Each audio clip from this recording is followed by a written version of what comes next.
You made this? No. We made this.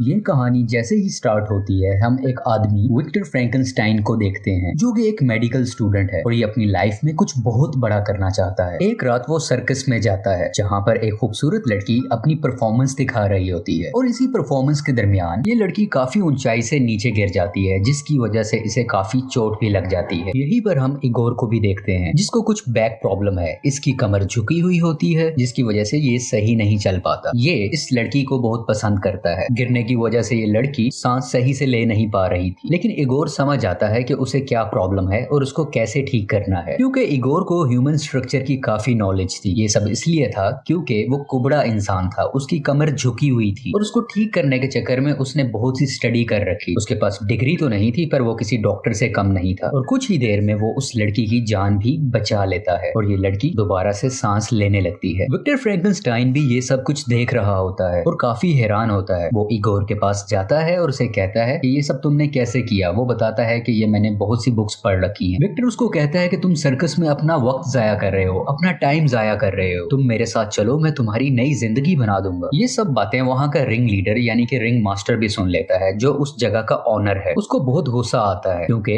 Igor वहाँ से जाना चाहता था। वो उसको एक पिंजरे में बंद कर देता है और उसको धमकी भी देता है कि अगर तुमने यहाँ से बाहर जाने का सोचा तो मैं तुम्हें पुलिस के हवाले कर दूंगा, तुम मेरे गुलाम हो और तुमने जितनी भी ह्यूमन बॉडी की एजुकेशन हासिल की है वो सब चुराई गई बुक से हासिल की है और पुलिस जरा भी देर नहीं लगाएगी तुम्हें पकड़ने में। अभी कुछ ही वक्त गुजरा होता है कि विक्टर फ्रैंकेनस्टाइन वहां पर आ जाता है और इगोर को उस पिंजरे से आजाद करके भागने लगता है। यहाँ पर सर्कस वाले दूसरे लोग भी इनको देख लेते हैं, वो इनका पीछा करते हैं, लेकिन काफी मुश्किल से उन सब से बचते हुए विक्टर इगोर को अपने घर पर सही तरीके से वापस ले आता है। घर पर पहुंचते ही सबसे पहले विक्टर कुछ इंजेक्शंस और दवाइयों की मदद से उसकी कमर के अंदर मौजूद पीप यानी कि कुछ गंदा मटेरियल निकाल लेता है ताकि उसका बॉडी पोस्चर्स ठीक हो सके और यहाँ पर इगोर ठीक भी हो जाता है और वो पहली दफा सही तरीके से खड़ा हो पाता है। यानी कि अब इगोर एक कुबड़ा इंसान नहीं है, वो सही से चल सकता है। दूसरी तरफ हम एक पुलिस ऑफिसर को भी देखते हैं जो कि कुछ लोकल कत्ल और इगोर के गायब होने की इन्वेस्टिगेशन कर रहे होते हैं। विक्टर इगोर को बताता है कि मैं एक एक्सपेरिमेंट जिसका नाम है रिवर्सल ऑफ डेथ उस पर काम कर रहा हूँ, यानी मैं मरे हुए इंसान को, किसी जानवर को दोबारा से जिंदा कर सकता हूँ, लेकिन इसके लिए मुझे बहुत काम करना है और तुम मेरी हेल्प करोगे। यहाँ पर वो एक कंटेनर में इंसानी आंखें भी दिखाता है जिसमें से जब वो करंट पास करता है तो वो आंखें मूव होने लगती हैं। इगोर इतना स्मार्ट होता है कि यहाँ पर वो विक्टर की एक गलती को ठीक करता है। वो उसे बताता है कि तुमने आंखों की नर्व्स को सही से अटैच नहीं किया। जब विक्टर देखता है तो वो बहुत खुश होता है कि उसने उसकी गलती ठीक की और बहुत ज्यादा इम्प्रेस होने लगता है और वो इगोर को अब अपना असिस्टेंट बना लेता है। अब कुछ वक्त गुजरने लगता है। यहाँ पर ये दोनों मरे हुए जानवरों के बॉडी पार्ट्स को जिंदा करते हैं। ये दोनों डिफरेंट बॉडी पार्ट्स की मदद से एक जायंट चिंपैंजी बनाना चाहते हैं जो किसी मॉन्स्टर से कम नहीं होगा। ये साइंस को एक नेक्स्ट लेवल पर लेकर जाना चाह रहे होते हैं। काम करने के बाद विक्टर और इगोर एक पार्टी में जाते हैं जहाँ पर इगोर उसी खूबसूरत लड़की से मिलता है जिसको शुरू में हमने सर्कस में देखा था। वो लड़की इगोर को पहचान तो नहीं पाती, लेकिन इगोर अब भी उससे काफी मोहब्बत करता है, काफी प्यार करता है। यहाँ पर विक्टर उसको उस लड़की से दूर रहने के लिए कहता है। वो बताता है कि वो तुम्हारे लिए डिस्ट्रैक्शन है और तुम्हारा सारा फोकस उस लड़की पर गया तो तुम काम पर फोकस नहीं कर पाओगे। खैर अब ये दोनों अपने घर पर वापस आ जाते हैं। यहाँ पर पहली बार हम उस मॉन्स्टर्स चिंपैंजी को देखते हैं जो मुख्तलिफ इलेक्ट्रिक वायर्स में जकड़ा होता है। अब इलेक्ट्रिसिटी गुजारने का टाइम है। इस मरे हुए चिंपैंजी से इलेक्ट्रिसिटी गुजारी जाती है ताकि वो फिर से जिंदा हो सके। इगोर काफी कंफ्यूज हो रहा होता है यहाँ पर, लेकिन उसकी कंफ्यूजन उसी वक्त दूर हो जाती है जब मरा हुआ चिंपैंजी मूव करने लगता है, यानी कि इनका एक्सपेरिमेंट कामयाब हो चुका है।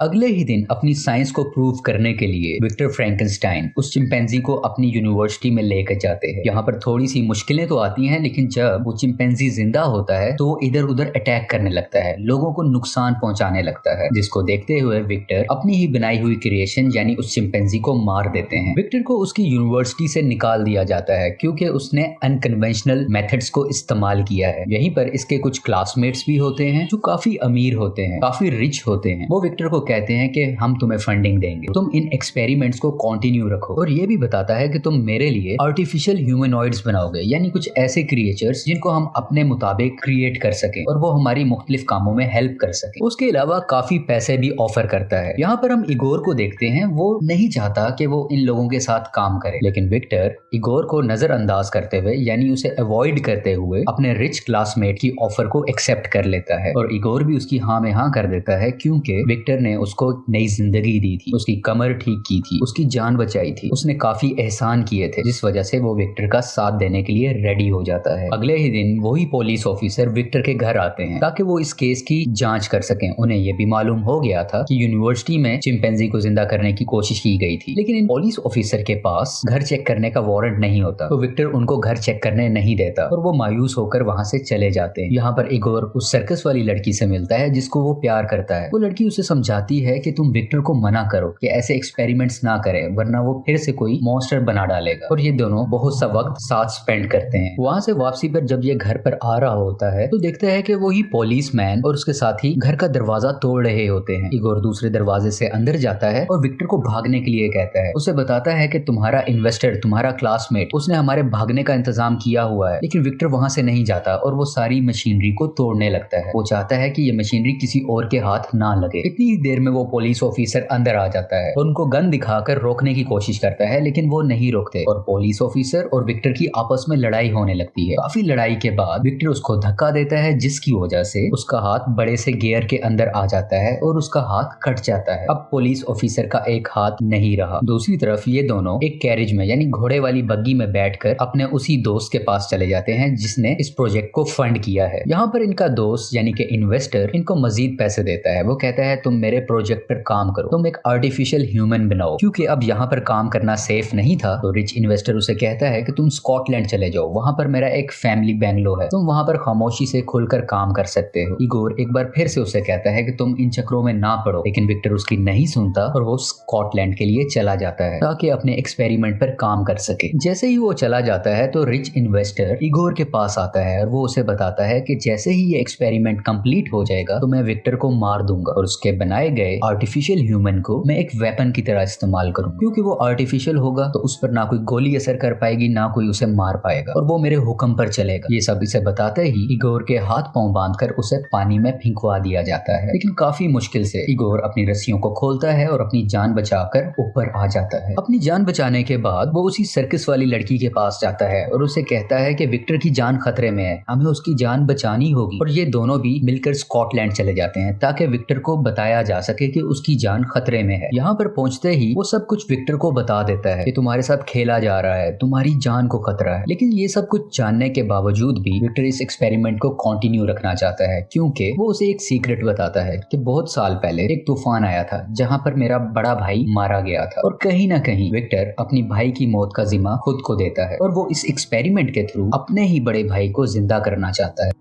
कुछ ही देर में वो इन्वेस्टर और पुलिस ऑफिसर भी यहाँ पर पहुंच जाते हैं जबकि विक्टर अपना एक्सपेरिमेंट कर रहा होता है। एक्सपेरिमेंट के दौरान बहुत ज्यादा ओवरलोडिंग हो जाती है, यानी बहुत ज्यादा बिजली जनरेट हो जाती है, जिसकी वजह से हर जगह तबाही मचने लग जाती है, हर चीज तबाह होने लगती है और उनकी मशीन काफी ज्यादा ब्लास्ट हो जाती है और इसी ब्लास्ट की वजह से उस इन्वेस्टर की यहीं पर मौत हो जाती है। पुलिस ऑफिसर विक्टर को कहता है कि इस सब तबाही के पीछे तुम हो, तुम्हारी वजह से ये सब कुछ हो रहा है। और इसी बातचीत के दरमियान वो बनाया गया मॉन्स्टर अपनी जगह से उठता है और मूव करने लगता है। विक्टर कहीं ना कहीं खुश होता है कि शायद उसका बनाया गया एक्सपेरिमेंट कामयाब हो गया है। विक्टर उस मॉन्स्टर से बात करने की कोशिश करता है लेकिन वो कुछ भी नहीं बोलता और वो मॉन्स्टर एक ही जगह पर खड़ा रहता है। पुलिस ऑफिसर काफी डरा होता है क्योंकि ये मॉन्स्टर काफी खतरनाक लग रहा था और वो अपनी गन निकालकर उसकी तरफ शूट करता है, जिससे उस मॉन्स्टर को काफी दर्द होता है और वो उस पुलिस मैन पर अटैक करता है और उसको मार देता है। उसके बाद ये मॉन्स्टर विक्टर और इगोर से भी लड़ने लगता है, उनको भी नुकसान पहुंचाता है, लेकिन आखिरकार काफी लड़ाई के बाद ये दोनों मिलकर उस मॉन्स्टर को वहीं पर मार देते हैं। एंड पर विक्टर को समंदर के किनारे बैठा दिखाया जाता है। वो इगोर को एक लेटर लिखता है जिसमें वो उसको कहता है कि तुम उस लड़की से मिल सकते हो, क्योंकि शुरू में इसने उसको मना किया था उसे मिलने से। इसके अलावा लेटर में विक्टर ने उससे माफी भी मांगी होती है क्योंकि इगोर बार बार उसे मना करता रहा, लेकिन उसने उसकी एक भी नहीं सुनी। और ये मूवी इसी सीन पर खत्म हो जाती है। Thank you so much.